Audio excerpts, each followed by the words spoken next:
Greetings everyone and welcome back to 365 Days of Prog. Today we're going to be reviewing In-a-Gadda-Da-Vida by the band Iron Butterfly. Hi, my name's Naomi. I'm an avid progressive rock fan, but I'm a long ways from knowing all the prog albums out there. But this year, I'm gonna give it a try. This is 365 Days of Prog. So I tried recording this video 4 times and I've been the most unluckiest person in the world when it came to actual good recording settings. Sometimes it was too, dark, sometimes it was just too noisy. All the things that I had to do, I tried recording this video, yet I couldn't do so. So hopefully this is the try that'll actually prevail. Anyway, here's some of my favorite bits from this album.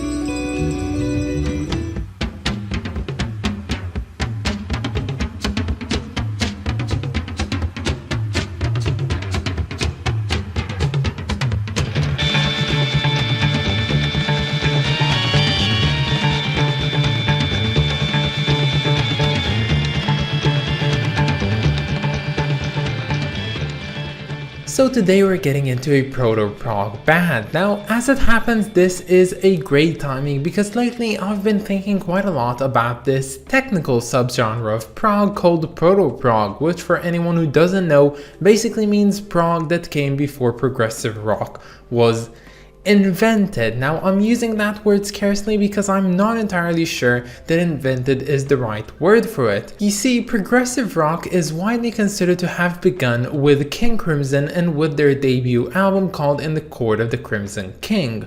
But as I listened to albums on this list and I expanded my horizons, I started realizing that progressive music existed even before that album. And that realization especially came to me when I first heard Touch's self-titled album. That album was definitely a feat in progressive rock, yet it also came before King Crimson released their debut, so I had to ask myself whether they actually started this thing. And then later on, as I listened to bands like Colosseum with Valentine's Suit or We Are Everything You See by Locomotive, I started realizing that people were creating semi-even fully progressive rock pieces before 1969. So I started pondering to myself, is In the Court of the Crimson King actually the first prog album? And the answer to it, the conclusion I came to was yes, it is. It is actually, and my reasoning for it is actually quite simple.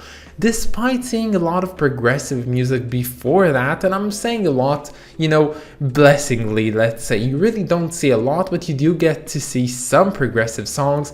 You see them, but you never really see any progressive albums. Nothing from front to back up until that point, it had only progressive music in it. So yeah, take Valentine's Suite by Colosseum. It's a great piece, but it's one piece that's actually progressive in an album which is overall not that progressive as well. And you see that in the rest of the albums I reviewed so far. But when it comes to In the Court of the Crimson King, it is definitely an album that could and should be called prog from start to finish. It doesn't have anything contemporary about it. It's all very experimental and it's all very progressive, and that's why I thought to myself, you know what, everything that came before that album should be called proto-prog, and everything afterwards of course should and could be called progressive rock. Now what does this have to do with today's album? Well, today's album is called In-a-Gadda-Da-Vida and it's by a band called Iron Butterfly, which are definitely considered to be one of those proto-prog bands. And this album was released back in 1960. 1968 with a band that actually formed in 1966, so these guys were early to the prog game.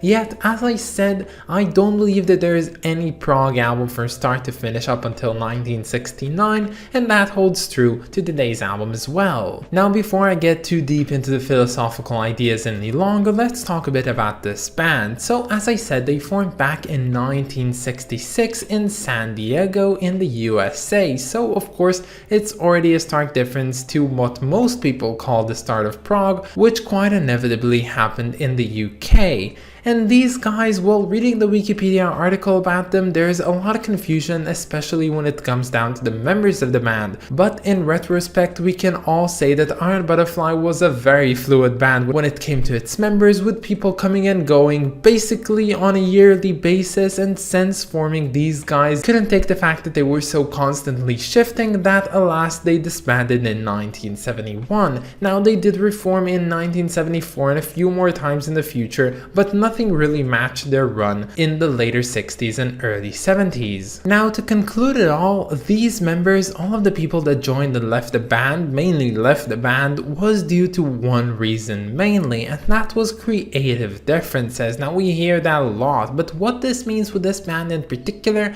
is the fact that these guys always tried to do something new, and there would always be people in the band which really didn't like the new direction the band was going to, so they decided to leave before they went to further into it. And what that means about this band is that they tried a lot of things, and honestly their trial and error has led to one of the more interesting pieces of music in all of rock history, which has to be this album called In-a-Gadda-Da-Vida, released in 1968. Now this album features some really progressive songs, or some really close to progressive songs, but overall I would describe this one as being very much akin to hard rock, and they've inspired a lot of bands in the future for doing so. These guys basically pioneered the extensive use of keyboards and the longer runtimes for tracks to create the groundworks for which progressive rock would later be stated upon, and of course doing so in the US it was even less unheard of than it was in the UK. And personally I really enjoyed this album. It always had me in a very good mood, and I'm very glad for it, and it never felt to be too basic or mainstream, even for now and even for the time that it was created, and I really like that aesthetic. And while all of the songs on here are definitely great pieces,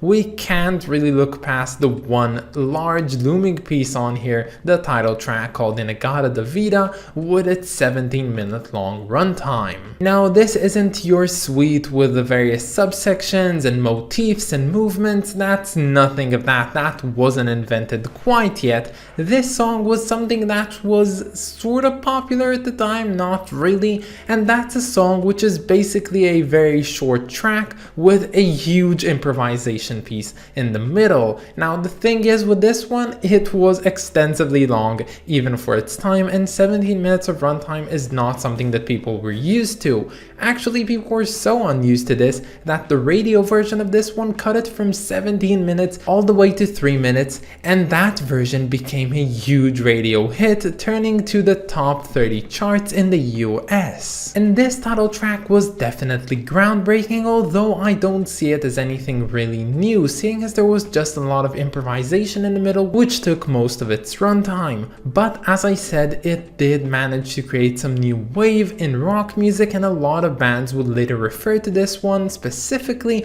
as being a huge source of inspiration on them, some of them being Rush, AC/DC, Black Sabbath, and Alice Cooper, as well as many others. Now that's about it for this album. I really liked it, and before we leave this album, because we're not going to be visiting Iron Butterfly yet again this year, I want to tell you a funny story, a pretty hilarious story to be honest, that I read online about them. So apparently in the year of 1969, 1 year after this record was released, the band was supposed to perform in the infamous Woodstock Festival, and these guys got ready to their stuff and went to the LaGuardia Airport airport in NYC, but unfortunately they just couldn't really catch their flight and there was some problems and issues and they were going to be late for the festival. Now these guys, being very nice, they contacted the festival's organizers and told them to please be patient and they will come in time. But the band's manager was less than polite in the way that he addressed the things, and instead he told the festival's coordinator that he has to send a helicopter for the band right away. The helicopter would fly them to the festival itself and they would take the stage the moment they arrived there. Of course, the band checked a few times and no helicopter ever came, and the band never actually got to perform at the festival that year. But one thing that did come was a telegram from the festival's coordinator to the band's manager. Now, we don't have any clarification if this telegram actually ever was received by the band's manager, but it stated the following: "For reasons I can't go into until you are here, clarifying your situation. Knowing you are having problems, you will have to find other transportation unless you plan not to come." You know, come to think of it, I think it's a good thing that we don't really have any confirmation that this telegram arrived. Yeah, when looking at this cover, there's really not a lot special about it. It's your generic 60s cover. You have the band, you have some colors, you have the old very 60s text on it, which is actually quite authentic and I like that.